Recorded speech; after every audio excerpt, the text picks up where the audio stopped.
Football fans, welcome back to another episode of Lions Latest, the show where we gather around to talk about the greatest team in the NFL, the Detroit Lions. I'm your host, Bryan Hanes, and we have a new signing and some other things to discuss for this week. So let's get straight into the video. Starting off, we are talking about a new signing for an O lineman that could give us some much needed help at that position. On Monday, Detroit head coach Dan Campbell revealed that the veteran offensive tackle, Jamarco Jones, is out for the season with an ankle injury that he suffered during last week's practice. It appears that they have found the potential replacement. So, according to his agency, offensive tackle Devin Cochran has signed with the Lions. At this point, because the transaction is unofficial, it's really unclear whether or not he'll be signing with the official squad or the practice team. So, there's an open spot on the practice squad after the Lions signed running back Jacob Sailors to the active roster on Saturday to return kicks. But if the Lions were to sign Cochran to the 53-man roster, it would require a corresponding move, meaning the Lions would have to get rid of somebody because we are at our maximum right now. The crazy thing about him, he stands 6'7", 330 pounds, went undrafted in 2022, being that big, and spent the next 3 seasons with the Bengals. His first season was entirely on their practice squad. He lost his 2023 season due to a knee injury. But last year, he was finally called up from the practice squad and made 9 game appearances for the Bengals. Just 9, but still pretty good, including 1 start at left tackle. Additionally, he logged 83 snaps at right tackle as a mid-game fill-in over 3 years there, over 100 pass block snaps. PFF charged him 8 pressures allowed, 1 sack, and a 50.8 pass block rating per FF. He was also slightly more successful over 52 run blocking snaps, which is really good for us because of our game, earning a 57.5 grade. And because we know the Lions are currently going through some depth issues at offensive tackle and dealing with some struggles according to this week against the Packers. And with Jones out for the year, practice squad tackle Dan Skipper is likely going to be the main guy to go to in this situations. But because he missed all of last week's practice with an undisclosed injury, it would be really good to have this guy around. Now, am I wowed by his stats? Not really, but he's had time as a starter. He's had time in playing in the regular season, and for me, that's enough. We need a guy who can go in, who's got experience playing at that position. He's had a few years in the league to kind of figure out what's going on. So I like this pickup, and I think we should have him ready to go at that position, especially with Dan Skipper dealing with all that nonsense. So I like this grab. I think it's going to be really good for us. We obviously know that one of the big reasons we ended up losing against the Packers is because the O-line wasn't clicking, because something was going wrong up front. And I'm not saying that he's going to come, this Devin Cochran guy is going to come in and make all the difference and just change the way we're playing. But it's good to have him on the team because you never know when we're going to have him go in. And if we fall apart offensively like we did against Green Bay, we're not going to have a very good season. So I like having a guy who knows what's going on. His pass blocking rating's not fantastic, but on the team like the Lions, where we're going to heavily utilize guys like Jahmyr Gibbs and Montgomery, having a run blocking grade that's about 7.5 points higher, I will take it. I will take it there. That's what I think, though. Let me know what you guys think about this pickup. Super great, super not. I don't know. He kind of gives me Dan Skipper vibes just because of how big he is, but who knows? I love Dan. I don't know if there's another big man that's going to take the Dan Skipper love away from me, but I like this pickup. Let me know what you guys think. We're going to take it to our second topic of the day where we are talking about the NFC North. So how does that look after week 1? So hear me out on this one. Let's quickly talk about the Vikings and the Bears. So JJ was 143 yards for 2 touchdowns and an interception. Okay, that's okay, right? Justin Jefferson had about as many receiving yards as Aaron Jones. Only thing separating them was a receiving stat.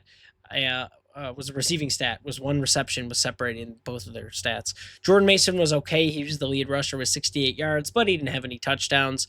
Okay, so the Vikings looked but the Bears did as well. The only thing that worries me about the Vikings is JJ McCarthy. Like, he was just okay. Like, he wasn't fantastic. 2 touchdowns is a great stat, but you got to remember you got Justin Jefferson. 143 yards, you should be going at least to 200 with a guy like him, and throwing an interception does nobody on the team any good. I think they were just okay. I guess you could say they had the run game established with Jordan Mason, but I wouldn't necessarily say they were doing anything special on that front.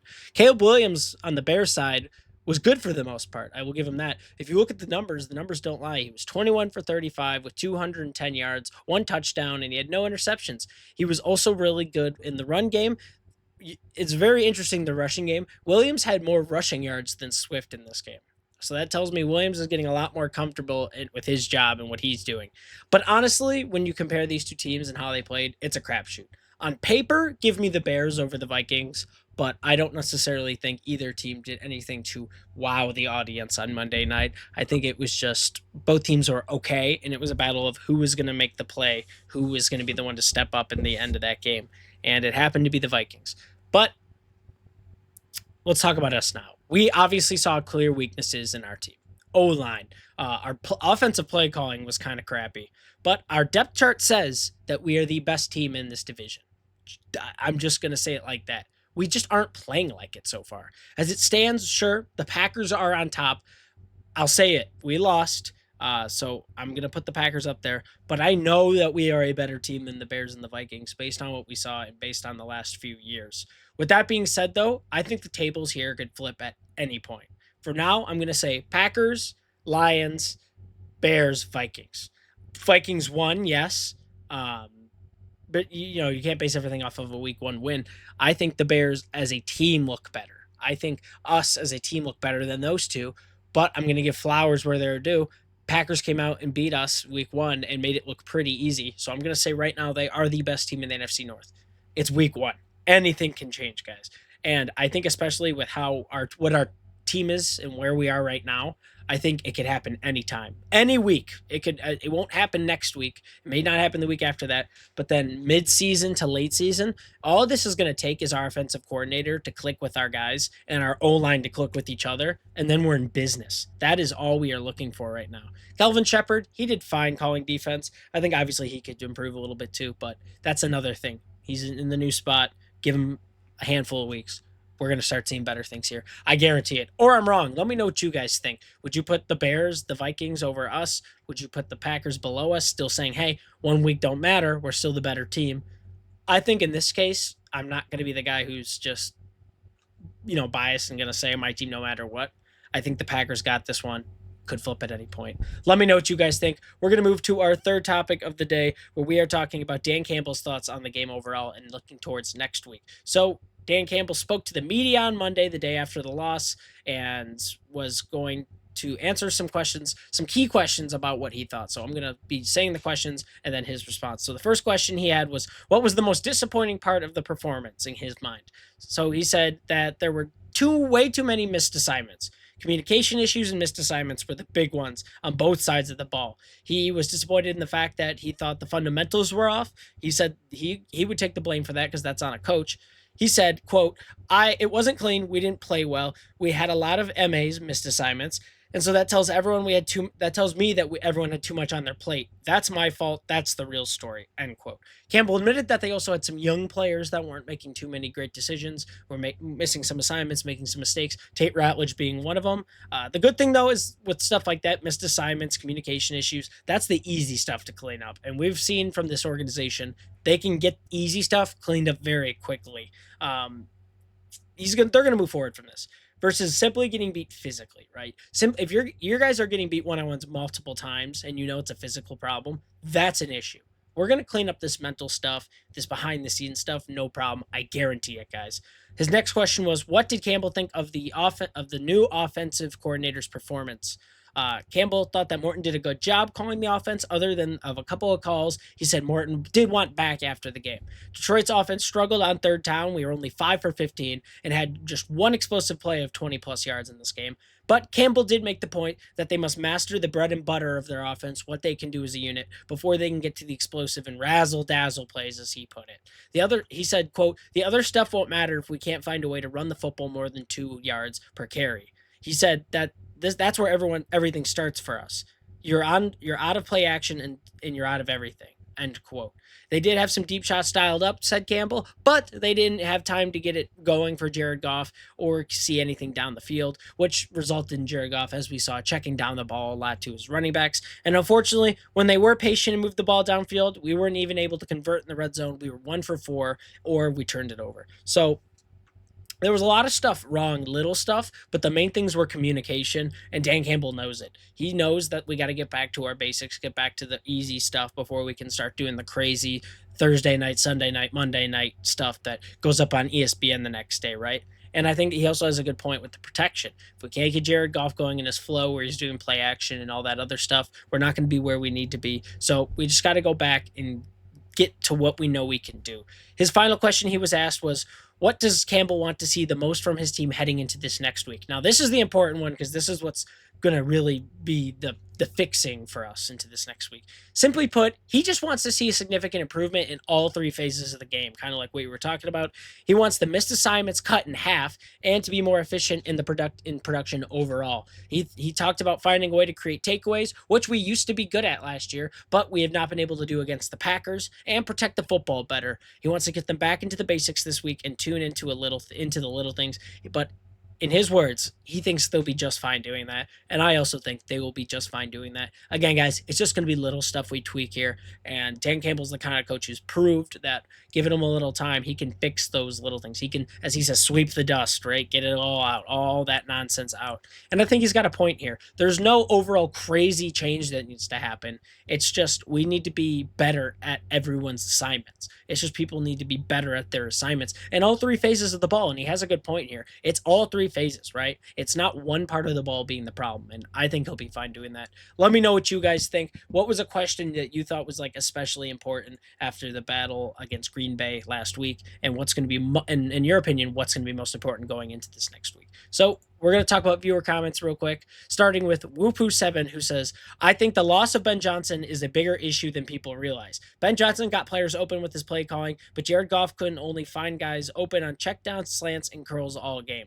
Offense is going to struggle if this is how the season looks. I think you might have a point here. Ben Johnson obviously was a huge reason for the success. His play calling was fantastic. Second to none. We got that. I will say, though, if this is how the season looks, it's week one. Let Jared Goff get some better reps. Let him get some better looks. Let the O-line perform a little better, and we'll see what we saw last year. I think there were just a lot of little things that needed to get fixed in this game, and they weren't fixed quick enough, which ultimately led to Green Bay just getting the momentum in their favor running away. But I'll give you that. Ben Johnson was great, had great play calling. I think definitely that had some reason for his success, but we will continue to see success. Thank you so much for your comment, Whoopoo7. Cap Shiver says, I understand that defects may be being rusty because I know of what happened last year, but our offense was just shut down. I know it's early yet, but nevertheless, I never anticipated. I get if we would be defeated, but not this badly. Yeah, I think that has some credit to what Whoopoo7 said. Getting beat that bad was unexpected. There was a good chance we lost that because of the division rivalry at their house week one. They just got Micah Parsons. It was all the hype. But getting beat that badly, like, we didn't even look similar to the team the last 2-3 years. We looked confused, and I'll give you that. I think we're just going to have to continue to wait. Same deal. I don't think it's going to be a thing we have to worry about all season. It's not going to be a habit. But yes, getting beat that badly was definitely a surprising turn of events. I'll give you that. Thank you, Captain Shiver, for your comment. And finally, Sieves24 says, that game was not what the Lions fans hoped for. But on the other side, it allows our coaches to coach. I think O-line is where we need the most improving. So if we can improve our chemistry on the line, that begins the snowball effect, allowing our players to get open and make the explosive plays we know they can make. I like J-Mo's contract extension, but I don't think we're overpaying him. Who knows how much the receivers will be asking in 3 to 4 years, so this would be cheap in comparison. Go Lions. Sure, okay. I don't want to focus on that part, though. I think you actually have a point. It's not what we hoped for. And I think that the O-line does need the most improving. But I like what you said about coaches needing to coach. That's what they're there for. A team is not going to be perfect. And if we're making the mistakes early, I'll take it more than down the line when we're in the playoffs against the Washington Commanders, right? It allows them to coach. And I think especially because they're two new coaches, this is going to be good for them. It's going to put them in a position where they know they need to be great because of the team they have, and it's going to make them work harder. You know, diamonds under pressure kind of thing. I like that you said that. And the thing about the O-line. Yeah, I feel like once the O-line gets working, it's going to allow all these plays to be able to happen because they are on the same page, and then it will allow those big explosive plays to happen. You make a really good point there. Thank you so much for your comment, Sieves24. With that being said, we are out of time today. Thank you so much for watching this episode of Lions Latest. If you made it to this point of the video, tell me what you think about that signing of the offensive tackle. I think it's a pretty good one. Let me know your opinions on that. And where do we stand right now in the NFC North? Was I right? Was I wrong? Who would you move around? Make sure you guys like, comment, subscribe, smash the bell so you never miss a video here. Enjoy the rest of your day, and I will see you all in the next video.